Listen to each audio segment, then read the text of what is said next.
स्वामिनारायणः साक्षादक्षरपुरुषोत्तमः सर्वेभ्यः परमां शान्तिम् आनन्दं सुखमर्पयेत्।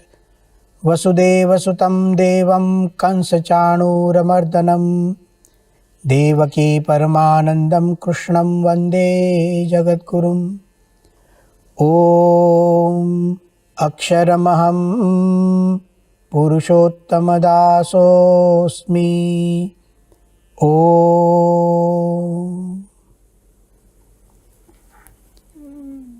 अथ व्यवस्थितान् दृष्ट्वा धातराष्ट्रान् कपिध्वजः प्रवृत्ते शस्त्रसम्पाते धनुरुद्यम्य पाण्डवः। ऋषिकेशं तदा वाक्यम् इदम् आह महीपते। जब शस्त्र प्रहार का समय हुआ तब कपिध्वज अर्जुन भगवान श्री कृष्ण को कुछ कहता है, गांडीव उठाकर कहता है। पहला ही वाक्य अर्जुन उवाच, प्रथम वाक्य अर्जुन का है। क्या कहा अर्जुन ने भगवान श्री कृष्ण को? सेनयोरुभयोर मध्ये रथम स्थापयमेच्युत। हे अच्युत, हे भगवान श्री कृष्ण, अच्युत परमात्मा जो कभी च्युत नहीं होते, हे अच्युत भगवान श्री कृष्ण, मेरे रथ को सेनयोहो उभयोहो मध्ये स्थापय, दोनों सेना के बीच में लेकर जाओ। देखिए, श्रीमद् भगवद गीता में पहली आज्ञा भगवान ने भक्त को नहीं दी है, लेकिन भक्त ने भगवान को आज्ञा दी है, आदेश दिया।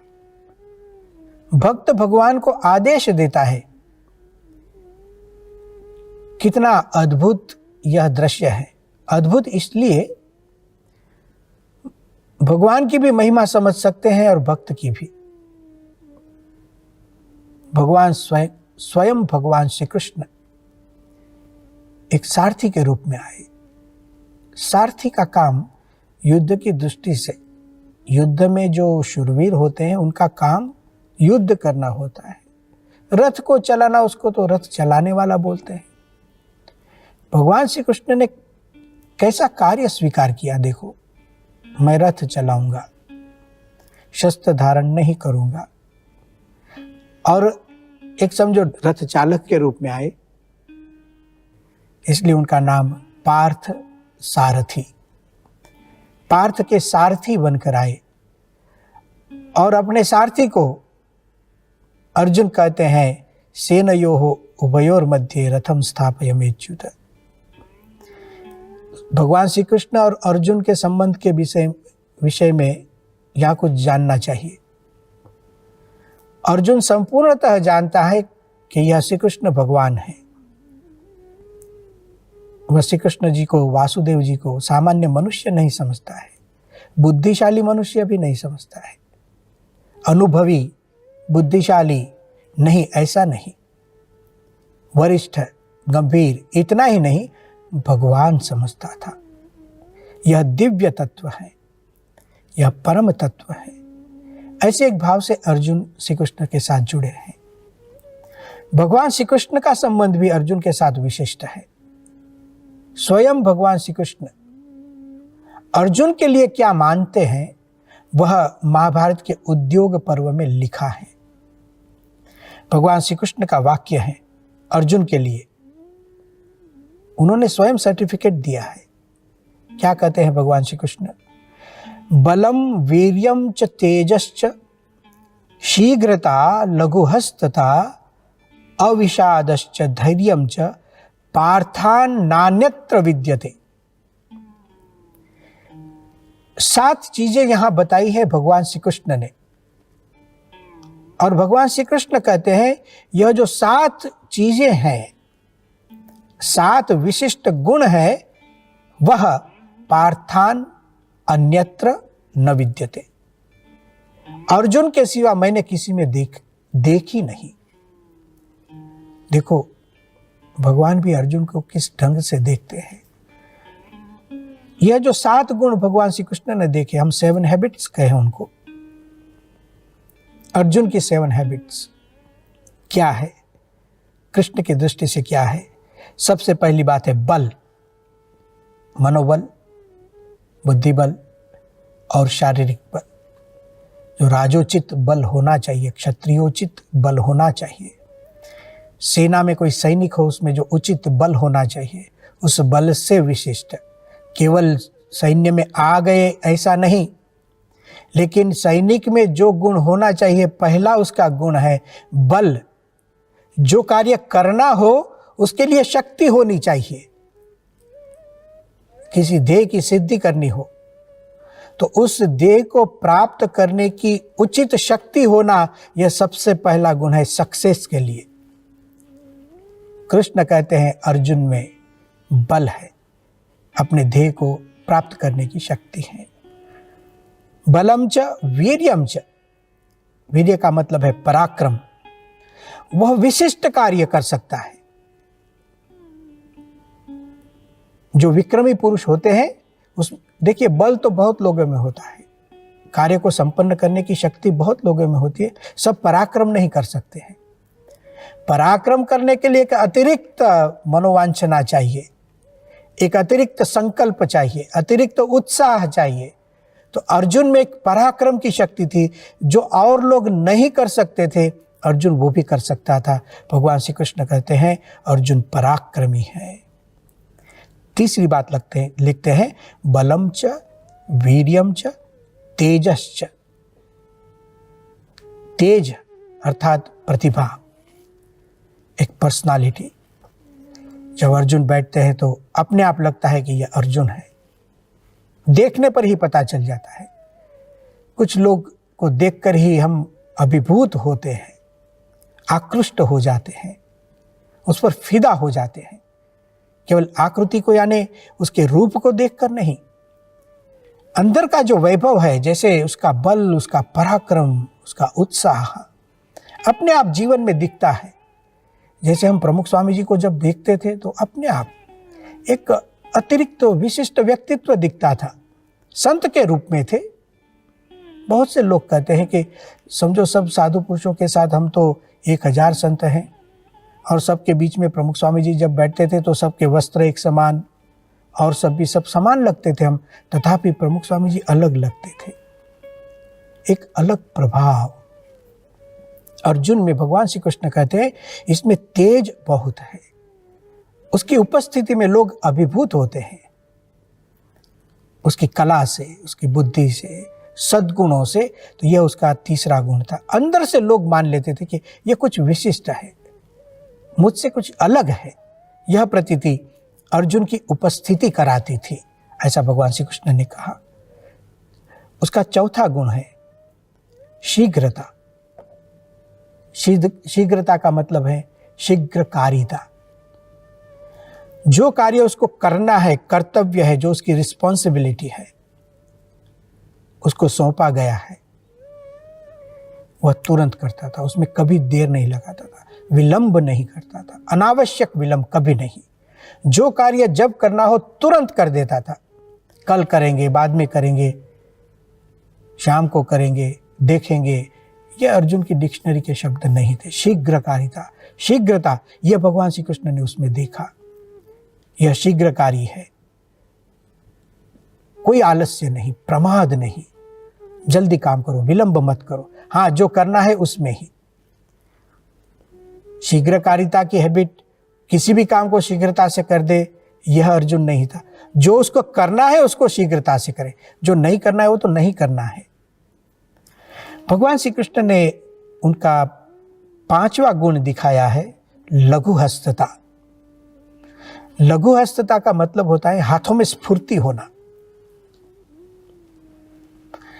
कर्तव्य कार्य को समय पे कर देना, लेकिन जब वह कार्य करते हैं तो उसमें भी ढीलापन कभी नहीं, और हाथों में स्फूर्ति। एक अपने आप समझो उसको धनुष बाण लेना है, उसका कर्तव्य गदा चलानी है, जो कुछ भी उसके कार्य उसके जीवन में कर्तव्य होंगे, उसमें लघुहस्तता अर्थात स्फूर्ति तुरंत कर देता था। लोगों को देखकर, लोग उसको देखकर अचंभित हो जाते होंगे, अरे आप तो बहुत जल्दी काम कर देते हैं। एक स्फूर्ति होनी, जब हम कुछ काम करते हैं तो अर्जुन में से ये सब सीखने जैसा है। लघुहस्तता उसमें थी। भगवान श्री कृष्ण ने उसका छठा गुण दिखाया, बहुत विशिष्ट है और विचार करने के लिए प्रेरित करता है। भगवान श्री कृष्ण कहते हैं अविषादश्च, अविषाद, दुखी न होना, यह अर्जुन की विशेषता है। ये कृष्ण की आंखों से देखेंगे तो ही पता चलेगा कि अर्जुन का मूलभूत स्वभाव अविषाद, दुख रहित होना है। हमें होता है अर्जुन को तो दुख हो गया, भगवद गीता तो उसके दुख विषाद में से तो जन्मी है। भगवान श्री कृष्ण क्या करना चाहते हैं, वह तो कुछ काल, कुछ समय के लिए था, टेम्पररी था विषाद, मूलभूत स्वभाव नहीं है। मूलभूत तो अविषादी है, वह तो उसका स्थायी भाव है। और यह गीता में जो विषाद है वो तो चला जाएगा। यह गुण भगवान श्री कृष्ण ने दिखाया।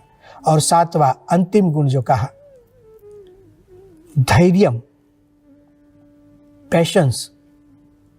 देखो, एक और बल है, पराक्रम उसमें है, वीर्य है, तेज है, शीघ्रकारिता है, लघुहस्तता, हाथों में स्फूर्ति है। इतने गुण जब होते हैं, अविषाद, दुख भी नहीं है, वह व्यक्ति धैर्य रख सके, बहुत मुश्किल है। जिस व्यक्ति में बल हो उसको प्रयोजन के बिना भी बल प्रयोग की इच्छा हो जाती है। सामान्य रूप से यदि वह सद्गुण के रूप में न हो। अर्जुन की विशेषता क्या है? बल भी है, धैर्य भी है, पराक्रम भी है, धैर्य है। बल के साथ धैर्य होना अति आवश्यक है। बल के साथ धैर्य होना। कोई व्यक्ति के पास कोई शक्ति हो, लेकिन शक्ति के साथ यदि धैर्य नाम का गुण न हो, पेशेंस न हो, तो कदाचित शक्ति का दुरुपयोग भी हो सकता है। भगवान श्री कृष्ण ने अर्जुन के 7 गुण दिखाए। इससे हमें पता चलता है कि कितना आदर भगवान श्री कृष्ण को भी है अर्जुन के लिए। परस्परम भावयन्तः भगवद गीता का एक शब्द है। दोनों को एक दूसरों के साथ प्रेम है, एक दूसरों की महिमा है, एक दूसरों का महात्म्य है। यहाँ पहले गीता में अब हम धीरे धीरे प्रवेश कर रहे हैं। यहाँ एक सूचना हम प्राप्त कर लें कि हमारा जो जीवन साथी हो, जिसको हम मित्र बनाए, कुटुंब के सभ्य है, और भी हमारे फ्रेंड्स हैं, हम समाज में रहते हैं, ऐसे व्यक्तियों के साथ रहो जिसको परस्पर प्रेम हो। और जीवन में जो घटनाएं बनती हैं, प्रसंग बनते हैं, तो उसमें दोनों एक दूसरों की महिमा समझे। ऐसे एक रथ में बैठकर आते हैं और अर्जुन ने भगवान को आदेश दिया, 2 सेना के बीच में मेरे रथ को खड़े रखिए। यहाँ जो अर्जुन ने संबोधन किया है, भगवान श्री कृष्ण को एड्रेस किया है, उसमें शब्द प्रयोग किया है भगवान श्री कृष्ण के लिए अच्युत।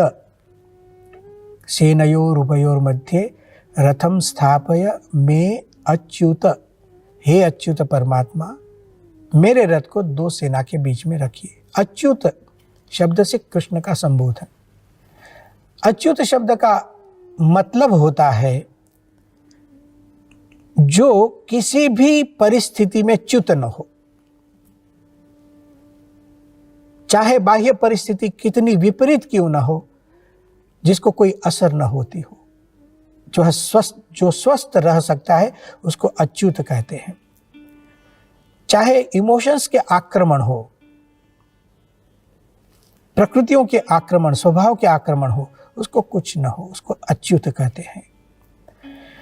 प्रथम संबोधन गीता में अर्जुन की तरफ से भगवान को जो पहला एड्रेस दिया गया अच्युत करके, आश्चर्यकारी, आनंदकारी एक बात है। अंतिम संबोधन भी अच्युत है।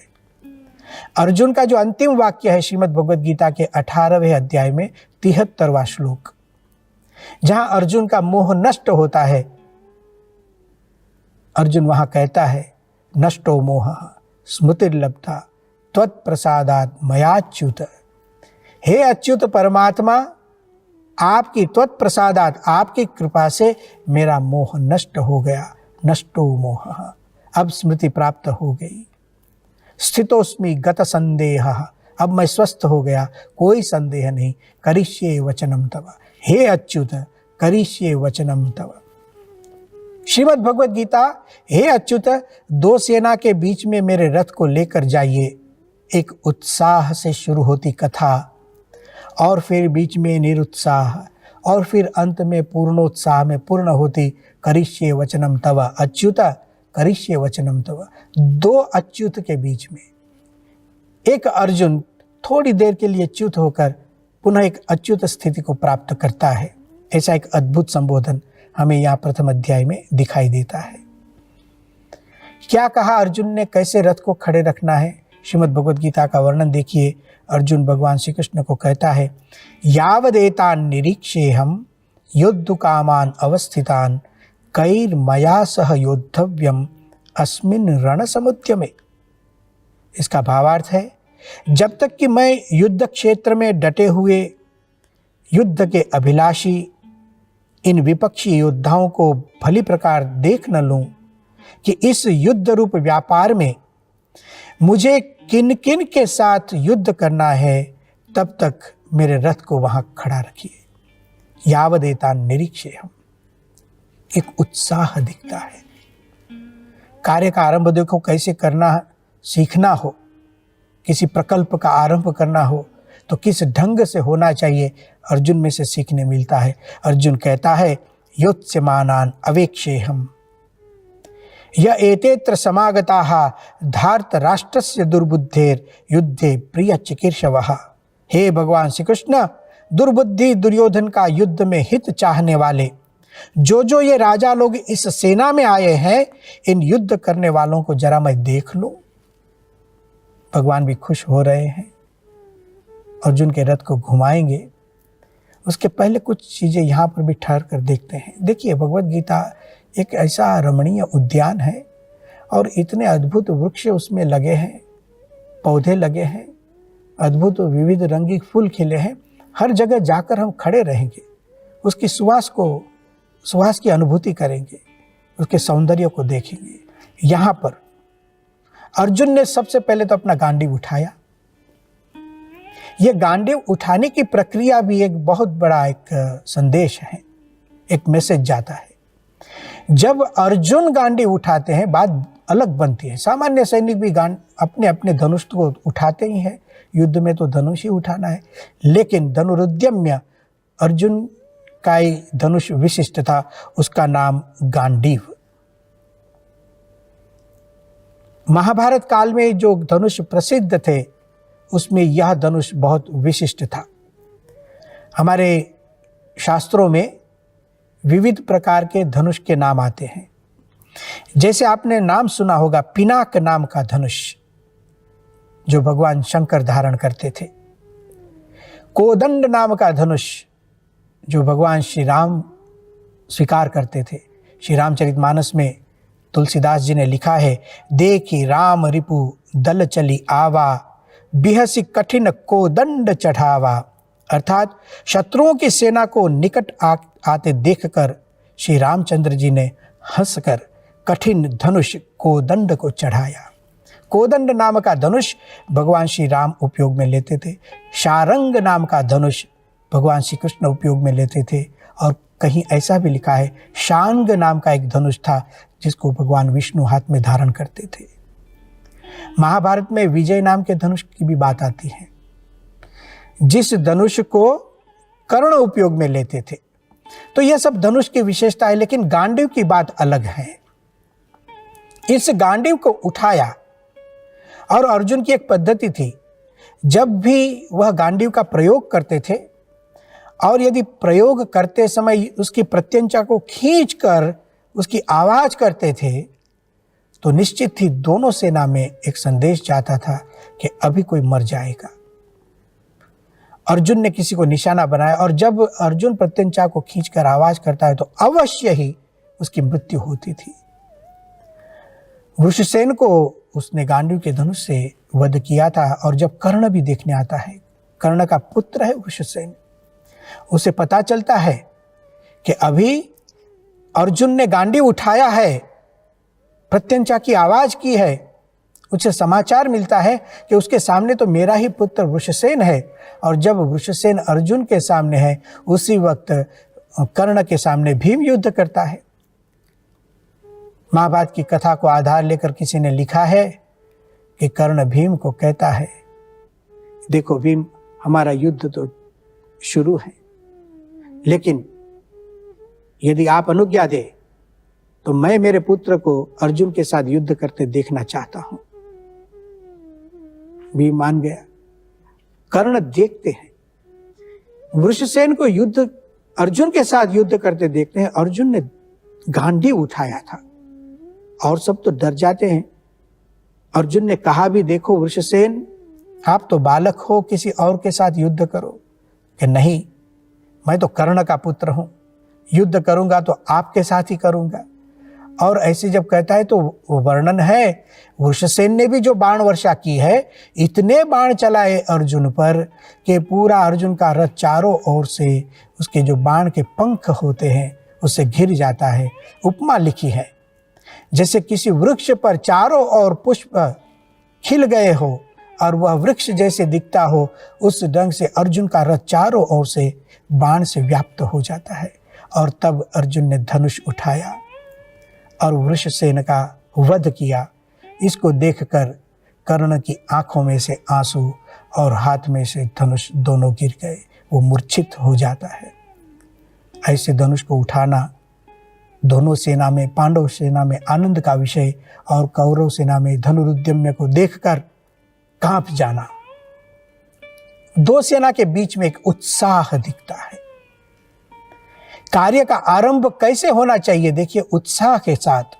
एक कर्तव्य की स्पष्टता है अर्जुन की आंखों में, मुझे क्या करना है स्पष्ट। और जो कर्तव्य की स्पष्टता, अपने ध्येय की गोल एम हम जो कहते हैं, उसकी स्पष्टता के साथ अब कर्तव्य में उत्साह, उसमें आलस भी नहीं। एक सुचारू ढंग से काम चलता है, एक आत्मविश्वास, कितना कॉन्फिडेंस है। दो सेना के बीच में लेकर जाइए, कोई डर नहीं। हमने दुर्योधन की बात देखी थी, अर्जुन की बात कुछ निराली है। दो सेना, एक आत्मविश्वास। क्यों आत्मविश्वास? एक योग्य मार्गदर्शक साथ में है, योग्य गुरु है, भगवान श्री कृष्ण है, तो अब डरने की बात क्या है। आत्मविश्वास का जन्म न केवल स्वशक्ति से, लेकिन परम शक्ति से। वह परम शक्ति श्री कृष्ण के रूप में, गुरु के रूप में उसके साथ थी। दूसरी बात, मार्गदर्शक तो थे, लेकिन मार्गदर्शक में विश्वास है। यह अर्जुन को उत्साहित करती है, प्रेरित करती है, अपने कार्य में आगे लेकर जाती है। केवल बुद्धि बल नहीं, अपना ही बल नहीं, श्री कृष्ण का बल लेकर चलता है। भगवत गीता हमें समझाती है कि जीवन में किसी सिद्धि को प्राप्त करना हो तो ध्येय की स्पष्टता होनी चाहिए, उस ध्येय को प्राप्त करने के अनुकूल प्रयत्न होना चाहिए, उत्साह होना चाहिए, योग्य मार्गदर्शक होना चाहिए, मार्गदर्शक में विश्वास होना चाहिए। प्रमुख स्वामी जी यह बात करते थे, ध्येय की स्पष्टता करो और स्पष्ट ध्येय के लिए प्रयत्न करो। भगवान को साथ में रखो, गुरु को साथ में रखो, गुरु के वचन में, भगवान के वचन में विश्वास करो, अवश्य सिद्धि प्राप्त होगी। पहले अध्याय में अर्जुन ने भगवान श्री कृष्ण को आदेश दिया, सेनयोर उभयोर मध्ये रथम स्थापयमेच्युत। उसके बाद की घटना रोमांचकारी है, अगले व्याख्यान में करेंगे। ओम शांति शांति शांति।